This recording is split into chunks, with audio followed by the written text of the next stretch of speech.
I often call these skills the second rung on the career ladder. Yeah. You might get hired for technical skills, but you're going to get fired if you don't have these durable skills. This is what employers are looking for. And so when we talk about economic mobility, the first thing is you have to be able to get and keep a job to start up that career ladder. And if you don't have these skills, it's going to stymie that entire process. We see it over and over again, and I imagine that everybody who is tuned in and watching this can relate to the fact that they have these skills and they've probably worked with somebody who didn't, and it didn't go very well for that person. These are the skills that keep you in the room, even though the technical skills get you in the door.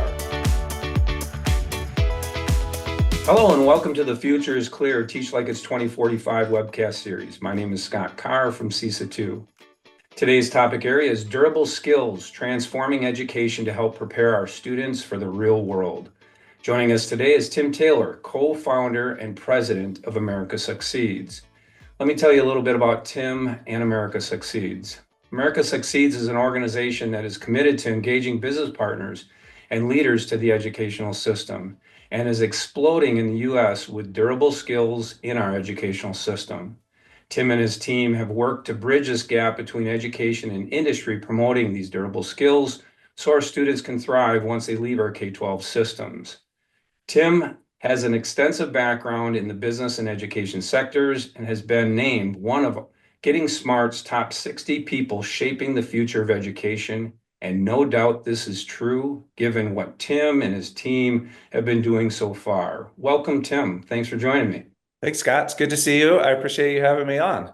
Yeah, I know you've been doing a lot of tours here regarding podcasts, and because this really has exploded. Tell me a little bit, how's the year been going? I bet you're super busy. Yeah, so I'm a native Virginian and appreciate a good Southern saying, and I tell my team all the time. It feels a little bit like we're the dog that caught the car. They chase them all the time, but they're not sure what to do with it once they've got it. And that's the work we've been doing with durable skills. It's really exploded. We're thrilled about it, and it all comes back to giving kids opportunity. And that's America Succeeds. We're obsessed with economic mobility, and it's going to take these skills to make sure kids are able to achieve it. Yeah, well, a good problem to have, and I tell you, our educational system really needs the support. Believe me, I'm a disruptor myself as I do the work, and I've been really leaning into durable skills. America Succeeds, so I'm really excited to hear more. Let's get started. I know you've done a lot in our field, but have a great journey. Tell me a little bit about your journey. How did you get where you're at now? Yeah, it's a little bit accidental, which I think a lot of people can relate to.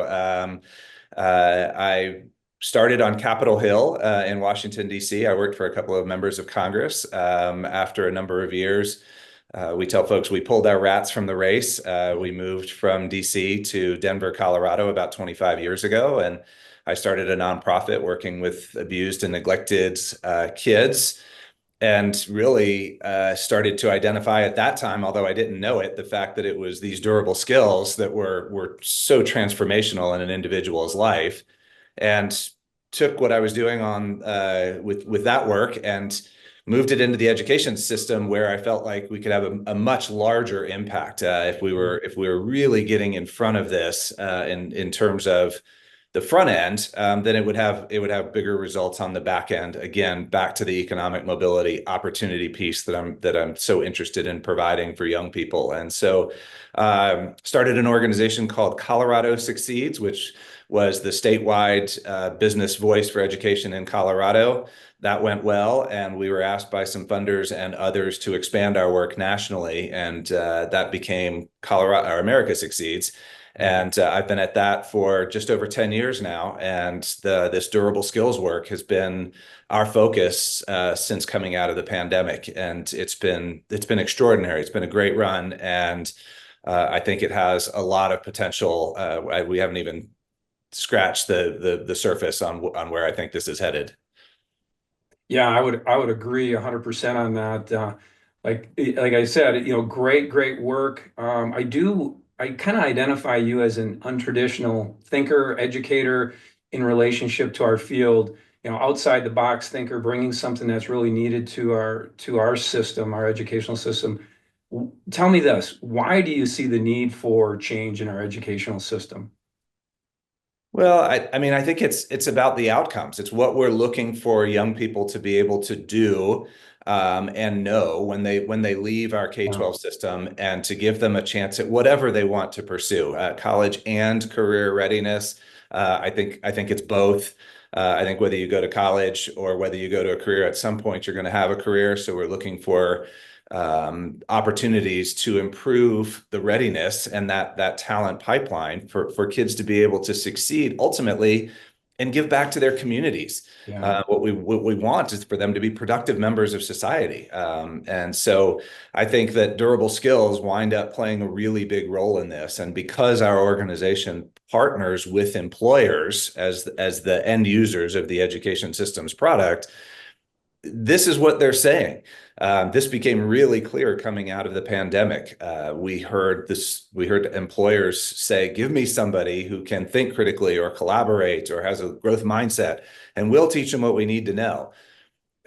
There's obviously the technical skills that go along with durable skills for every job, but part of what I say every time I have an opportunity to do it is that I believe everybody in the history of history was hired for a combination of their technical and their durable skills in any job that they've ever had or will ever have. And I think we can do something about that durable skills component, and there's an urgency to do so as the world changes as fast as it is. Yeah, yeah, that's very well said. When I work with schools and educators, and I spend a lot of time, we do, once I get into the school system and we start working together, I often attempt to get business partner luncheons. And we have conversation around, academic, like look at them, three different skill areas: academic, technical, and durable. And I always have that durable skill wheel sitting on the table for them, right? Love And it. I've heard you talk about this, and I say to the group, what in these three areas, where do you see firing where people lose their job? Which of the three? And right away they know, they go right to that durable skill, right? But then we talk about, well, what's taking place in our classrooms, and it tends to be the academic skill development. Talk more about how did you come to realize, and what's the experience behind creating all of this? How did durable skill wheel and all of that, where did it come from? How did you realize that this is what we need to be focusing in on, not so much academic skills, but marrying the two together? What's the history? Yeah. Well, prior to the pandemic, America Succeeds was all around what we called the age of agility. We had heard from employers that what they were looking for is somebody who could be really agile when they hit the workforce, because they were going to learn and relearn skills across the course of their career. It was really difficult to get academic systems to think about being agile, right? Schools are accused, education systems are accused of a lot of things, and agility is rarely one of them. And it's so hard to move a system and be responsive to a world where things are changing as fast as they are. So as we came out of the pandemic, and really, with what happened, where we didn't know where a bunch of kids were, you had food insecurity issues, you had the George Floyd murder, which is, started to change the way employers were thinking about their engagement. All of these things sort of culminated at the same time.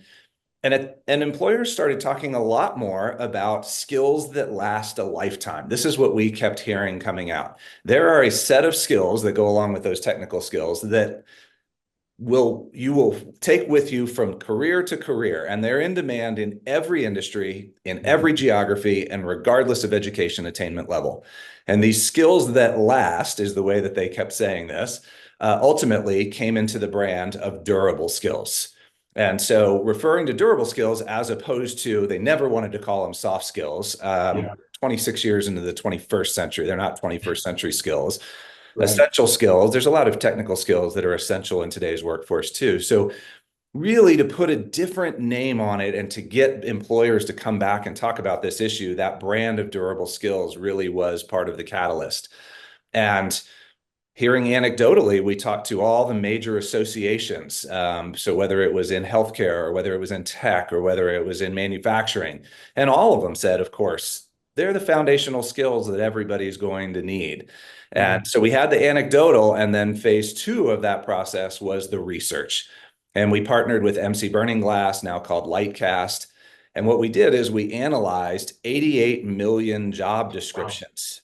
And we used that durable skills wheel. We took those 110 terms and we ran them through 88 million job descriptions to see how often employers were asking for these skills. And it turns out they're 8 of the top 10 most requested skills across 88 million job descriptions. That it's there's no argument that these are the types of skills that employers are looking for, along with the technical skills for each of these jobs. It's just overwhelming that this is what it's going to take for somebody to be successful in today's world. Yeah. That's interesting. I'm curious as to where did you see then the marriage between, this is obvious and kind of historically what we've evolved into in our educational system is a lot of these skills are not prominently built within the school system, right? We actually have some even look at the college experiences where you build more of these skills. Where did you see the entry point? How did the momentum start where this type of work started entering into our K-12 system? Yeah, well, the employers were asking for these skills, and then Yeah, we looked at the talent pipeline of how young people were getting prepared for that result, and we realized that we've never asked the education system to prepare young people with yeah, these skills, and that's that. That it didn't is not a we should there's no problem with that inherently. It's right, just we should think more clearly about what we want the system to prepare young people with. So as we started talking about this, the first thing that education systems said, and this has been a couple of years now, but that first reaction tended to be, we ask a lot of the system, and we do. I am so grateful and appreciative of teachers and what they do and how difficult their work is. um, And to ask them to do more, given all that we're already asking them to do, is a tough lift. But I think one of the opportunities that we have here is that we can embed durable skills in traditional content in every single course that a student takes. And just with very small tweaks about doing it different, not more, but just differently, students can start working on and developing these skills from a very young age. And I would argue that most of us developed our durable skills through sports or music mhm, or church or travel or good dinner table conversation. And we didn't stop and think about delivering durable skills, either for our kids or when each of us were growing up. That just happened, right? It was just so embedded in the other things that we were doing. And that's the real opportunity for education systems is it's not a critical thinking course, right? You don't think right, critically from 11 to 11:50 and then go to math.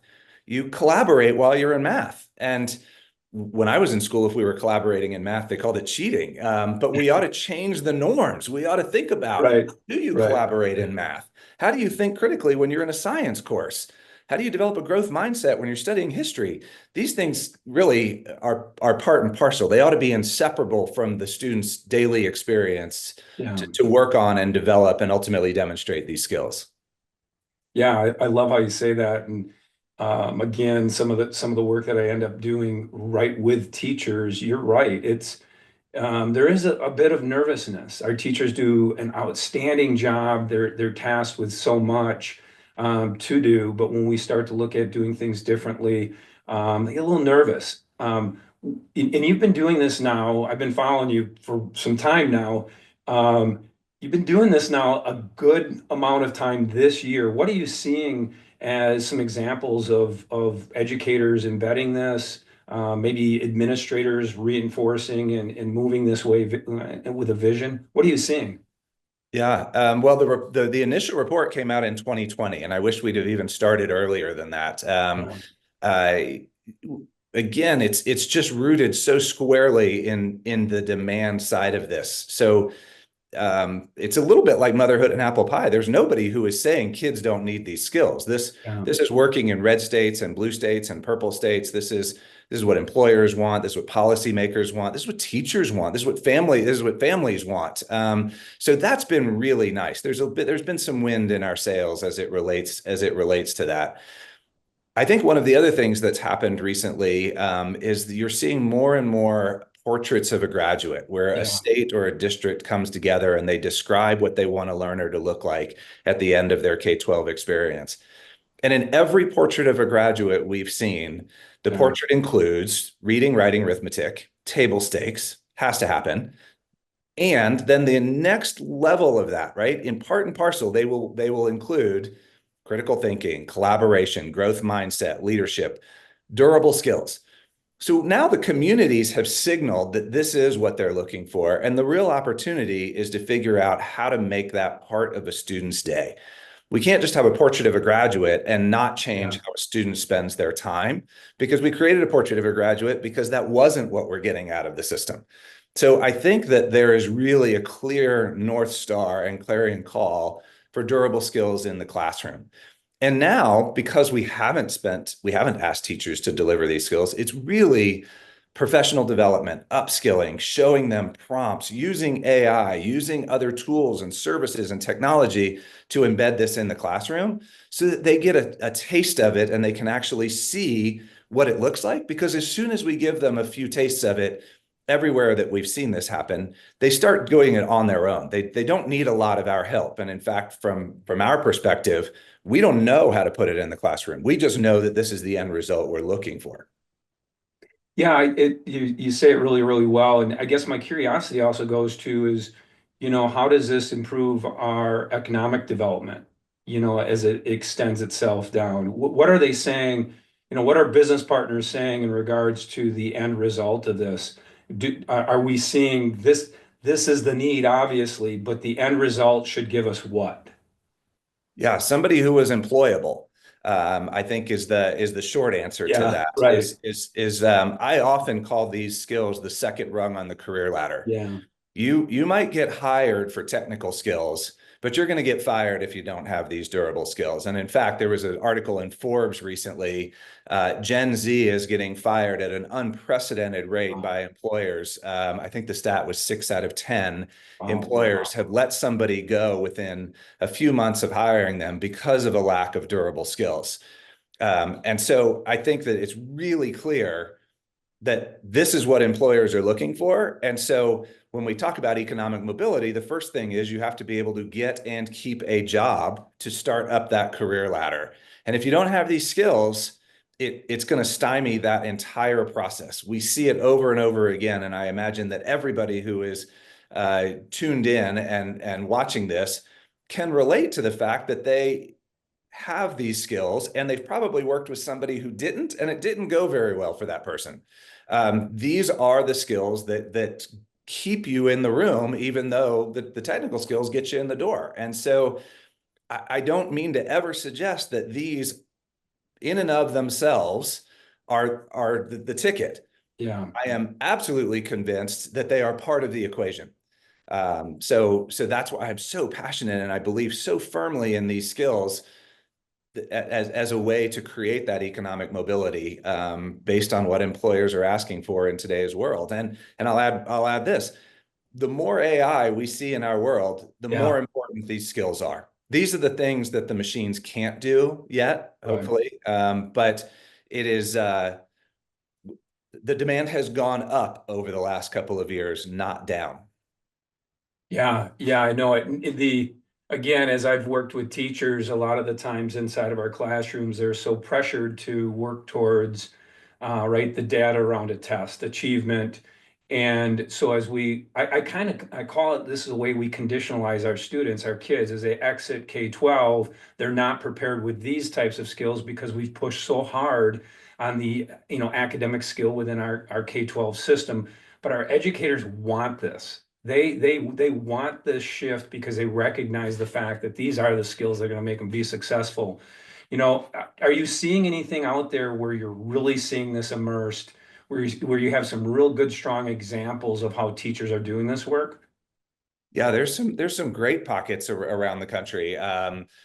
One of the ones I usually give a shout out to is the CATS program. I think the CAPS Yeah, program does a fantastic job with this. yeah, for sure. There are many others. There are states, Indiana's leaning into this, North Carolina, Arkansas, Utah, Colorado, that are recognizing that this is the way to go. I think there's still quite a ways to go in terms of how we embed it in the classroom. I don't think there are enough. One of the things that has happened is the market for these durable skills has exploded Yeah. faster than we've been able to create products and tools and services to serve that market. So part of what we're doing at America Succeeds is we're partnering with organizations like TNTP Mm. or Arizona State University, Mary Lou Fulton Teacher College, Yeah. to make sure that what we can do is take work that we've done, we've built a framework around these skills, and they can embed our framework into their products and services. We're such a small organization, we'll never be able to create the scale we want to, but we've created very high quality products and services. So we're an ingredient brand like Intel Inside or Gore-Tex that you put in other products and services. And so Mary Lou Fulton Teacher College is now working with teachers to make sure that they are learning how to teach durable skills while they're still delivering the curriculum that they're required to deliver for the district. Yeah, yeah, some great examples. I know CAPS pretty well, Corey and Nate. Yeah. District C is another one with Dan Gonzalez, NAF. There's a lot of great Yeah. organizations that I tend to try to connect my schools to. How do you see you guys? How do you see yourself partnering with more of those organizations? We'd love to partner with you, I'm being quite honest, but how do we see this unfolding over the next, few years here so our students are gaining the most out of this work? Yeah, so our work now is shifting more towards being what we believe is sort of the good housekeeping seal. There are going to be a lot of different durable skills programs or frameworks that start to come up because there is so much demand for these. Our framework was built using employer demand. So the first thing we did is we created a lexicon for these terms. What do you mean by critical thinking versus what I mean by critical thinking, which is nowhere near as important as what employers mean by critical thinking. Yeah. So we started this work with CompTIA, the Computer Technology Industry Association, who were very early adopters of this, saying, look, it's not enough to be a great coder or to be a cybersecurity expert if you don't have the durable skills that go along with it. You can't just sit and write code and not talk to anybody. You have to work with clients. You have to work with other coders. You have to have these durable skills. So CompTIA and America Succeeds worked also to create a rubric. What do employers expect somebody to be able to know or do? And we built that out originally for 22 to 24-year-olds. And we've had over 1,000 employers take a look at that rubric and weigh in on it and help us refine and get to the spot that we have that. So it is the same for all employers, all industries. There's no there are very, very minor differences from one employer to another. But the ability to assess risk, for example, Yeah. is the same whether you're on a factory floor or whether you are in an accounting office. The application of how you assess risk is slightly different, but you Hmm. have to be able to know what the risky thing is in each of those places. So we've got the framework. And now with that framework, we want to back that into, so what does a second grader need to know or Wow. do? Or what does an eighth grader need to know or do? And what's developmentally appropriate for each of those kids? Because second graders can work on collaboration, and that is college and career readiness. And that's where we need to be starting. Right. How far away are we from seeing that enter into our school system? Where are we at with that? Yeah, it's coming. We keep working with partners and trying to identify folks who have content and then want to partner with America Succeeds to put our framework into their content. So we're working with Edmentum, for example, Yeah. is a curriculum provider. They're putting this into their products and services. We're working with KnowledgeWorks that's doing this sort of on the policy side around the country. There's what's interesting is that this is a K-12, this is a higher ed, and this is a workforce issue. The thread goes across all of those. Yeah. Yeah, for sure does. Let me ask you this. Um, we often, deal with mindset shifting in this when we start to look at moving into the educational system. What should the work be? Any suggestions on, how do we help shift the mindsets of those educators that we work with, whether it's leadership level decision makers or even into the educational system itself? Any thoughts? Yeah, we got, the the harder we work, the luckier we get. The the wave, and you can see this wave building offshore, and it's getting bigger and bigger. And I think we have a Right. little bit of time, and there are sort of the innovators that are working to try now, and version 1.0 is not going to be as good as version 5.0, Yeah. like, but you have to have version 1.0. um, I think there are some really good things that are happening to have that initial sip of the Kool-Aid. One of the best things that we've seen are these portraits of a graduate. When a community comes together and they identify that this is what they want a young person to be able to know and do at the end of their experience, there is a tremendous amount of clarity around how their day ought to be spent to make sure that somebody looks like that. The portrait is very two-dimensional, Yeah. and the student's day is three-dimensional. So how do we bring that portrait to life? And if anybody has bought into the idea of this is what we want somebody to look like, to be able to know, and things that they should be able to know and do, then I think it just naturally cascades down that we should be spending time differently. We're big fans of what's happening with coming out of Carnegie Foundation. Yep. Right, that here's an organization that wants to gore its own ox. They said, look, the Carnegie unit is just a terrible way to think about how a student spends their day. They don't learn in blocks of time like this. And when you see examples of this where we've gone into some super innovative schools, and it's an engineering academy, and in they're the one that I just get focused on is in their English class, they're reading Julius Caesar. In history, they're studying the Roman Empire. And in their engineering class, they're building a bridge across a river within the Roman Empire using period materials. And then they have to say how that bridge would Wow. trade transportation and migration and population. Like, it's amazing. That's how we Yeah. really learn and think, is that all of these things are intertwined, as opposed to going from class to class to class. But in the interim, we don't have to break it up that much. Even we just need each classroom to think about delivering content, core curriculum, and durable skills at the same time, and embedding those skills in as part of the day, so that they're so intertwined that you Wow. couldn't separate it. And they're great examples of it. There's just getting it to scale has not occurred yet. Yeah. Yeah. Wow. That's some exciting work for sure. As you mentioned, the Carnegie unit and measuring historically and how we've done that. A lot of work has pushed ourselves towards building student portfolios. How do you see this fitting in regards to portfolios, a portfolio base where students can represent themselves more holistically as they exit our system and continue their learning journey? How do you see that fit? Yeah, that's such a good question, and that's something that I think we all need to work on together. My short answer to that is, ultimately, we've got to be able to signal these skills to an employer. And currently, the best proxy for durable skills is a 4-year degree. If you'd ask an HR manager anywhere as they're getting ready to hire somebody, they say, well, somebody made it through 4 years. They must have some grit. They probably learned to collaborate at some point. They must have a growth mindset. I don't know that it's a great proxy, but it is currently the best proxy we have for this.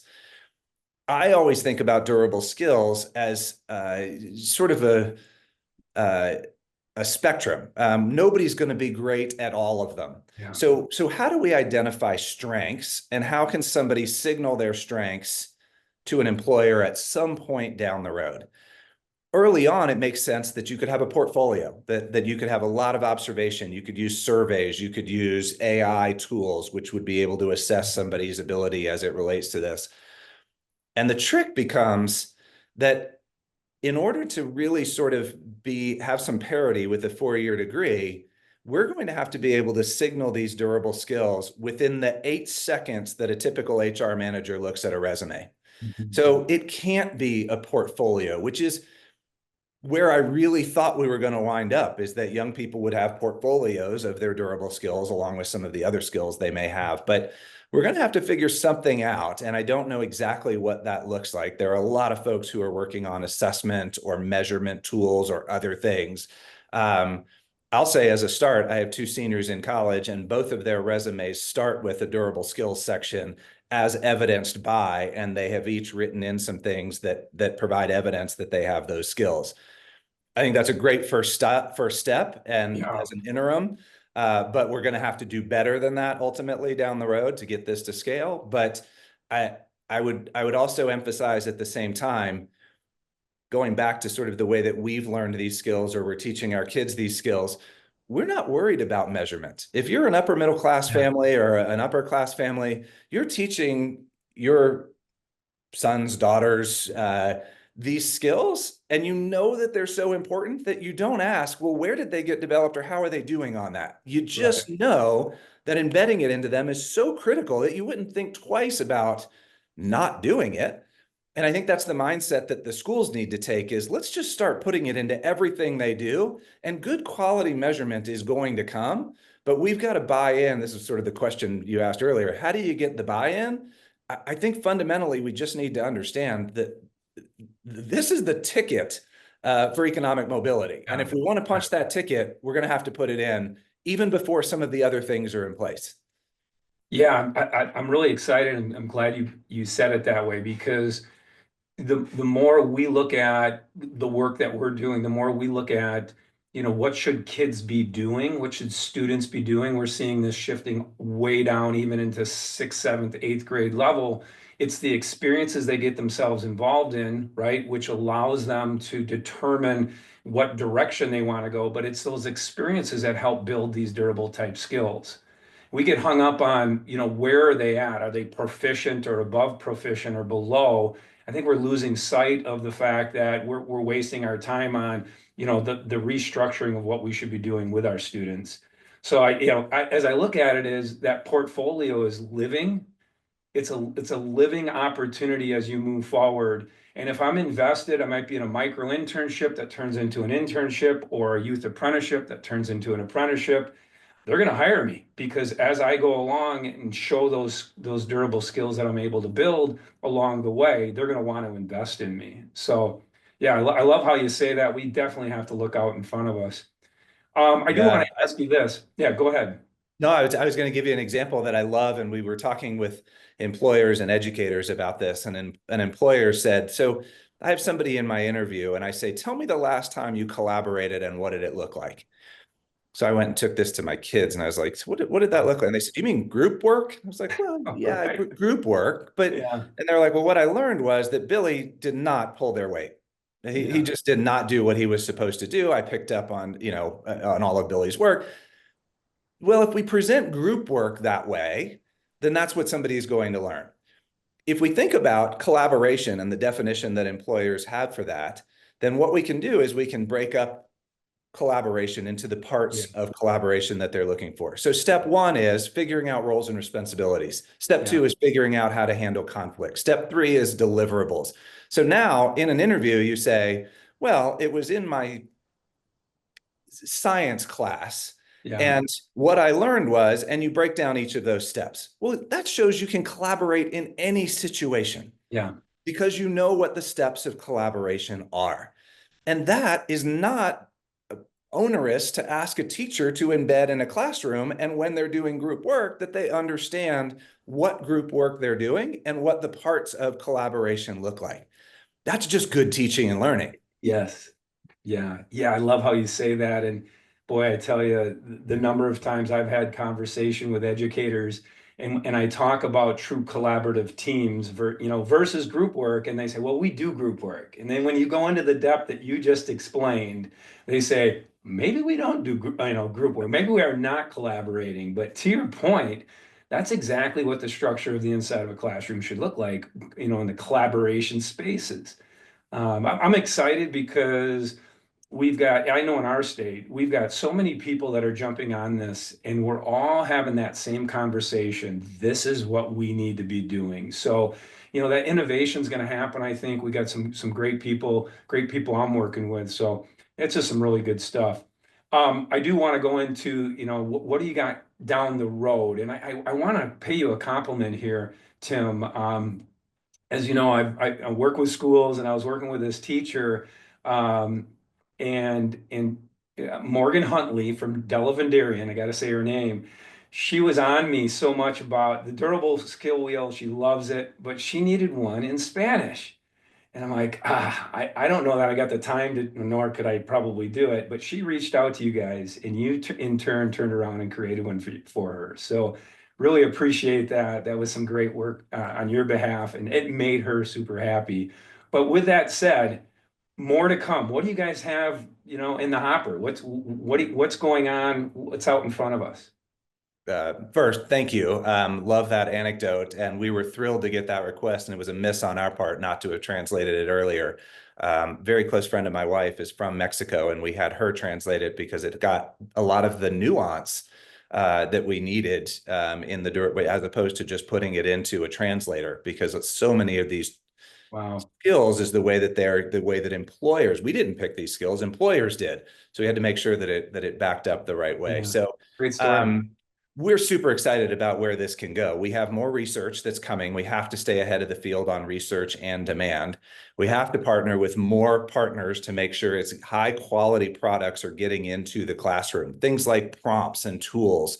I'll share an example of something we're working on. We're working on an AI tool where you can take a state or a district's portrait of a graduate, their Mhm. standards, anything else that you want to put into a closed loop system. And then you take our proprietary durable skills framework, and any teacher could take their lesson plan, upload it into the AI tool and say, embed whichever durable skills you want to embed in it, and it Wow. spits back out a new lesson plan for them to put those skills into that lesson plan. Right. So Yeah. there's some really cool stuff on the horizon, and it's coming. I wish we'd had more time. The demand, we have sort of the line around the block. We've had a lot of folks ask us for things that they can put into the classroom, and we're behind. We are a very small team, and we're trying desperately to build the resources so we can deliver on that.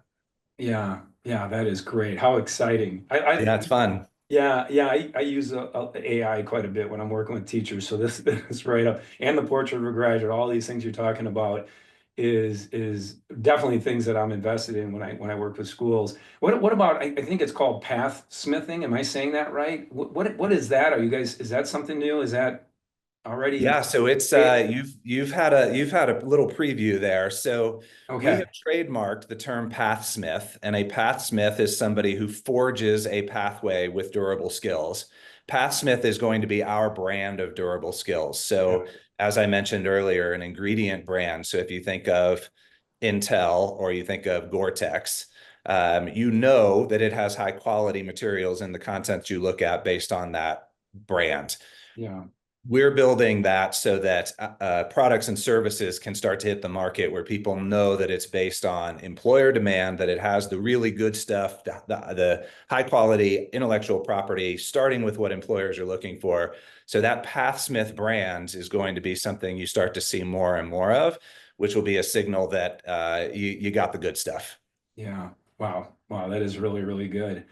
Wow, a lot of great stuff, Tim. I appreciate you taking the time. I one final question as we're nearing the end here that I like to ask all of my guests. As you know, our tag is Teach Like It's 2045. What do you see education, the connection between education, real world, the business sector? What do you see it looking like in 2045? Boy, that's a really good question. And I'm going to say this before I answer your question. The student's day has to change if we want the outcomes that we've put into these portraits of a graduate. I can't even imagine what some of this is going to look like and what a classroom is going to look like in 2045. The world is changing so fast. We don't know what kind of jobs we're going to be preparing young people for. But I do know that the durable skills are going to be a big part of anybody's future. Between now and 2045, everybody is going to need these skills in some way. And I think what's going to happen is we're going to learn together. We're going to have a lot of innovation. A lot of this is going to come from the classroom instead of us telling anybody what this looks like. It's a teacher who says, "Oh, I get it. I can My math class, I'll get kids to get in groups of 3 to solve a set of problems using different problem solving techniques, and each student will go to the front of the class and present back what they learned. And now this math teacher is still teaching their math curriculum, but they're practicing collaboration and critical thinking, and they're teaching verbal communication skills and presentation. It's like that it will just be so seamless that we won't even know when we're practicing a durable skill and when we're practicing a technical or an academic skill. And I think that's when we win. And I will end, because it's been my favorite anecdote of recently, with sort of the punchline on this. We work with a lot of community colleges that teach welding programs or cybersecurity or phlebotomy, something where typically an individual gets certified and immediately takes that to the workforce. And we're hearing from these schools that they have lines of employers. The demand for these types of jobs are pretty significant. And what the employers are saying to them is, we'll take your worst welder with durable skills over your best welder without durable skills. And that's the tweet, right? That's the thing that we've got to get in our heads. How does that welding instructor now impart some collaboration or some growth mindset skills while they are teaching somebody to weld? And more importantly, how do young people spend their entire K-12 experience developing this, so that it's not the job of a welder over a 12-week period to build those skills, that they've come in with those skills, and what they're learning is a technical skill to take to the market? And so I would say that those are the types of things in 2045 that will be absolutely transformational, and that young people will have the skills they need to be successful. Yeah, that is just perfect, man. What you just dropped right there, I'll be using time and time again, showing people what you just said. I mean, it just makes so much sense. And when we get in conversation with educators, because educators are smart, and we recognize this is the shift that we need to make right here. So, wow, I really appreciate it. Hey, if anybody would want to reach out to get a hold of you, I know you're super busy. I almost feel bad asking that question, but if people want to, maybe reach out to America Succeeds to connect, how can they do that? Yeah, I'm happy to share my email address. I will do my very best to respond to anybody who has a question or wants more information. It isttaylor@americasucceeds.org. I can say right off the top, if anybody is looking for products, tools, or services, they're coming.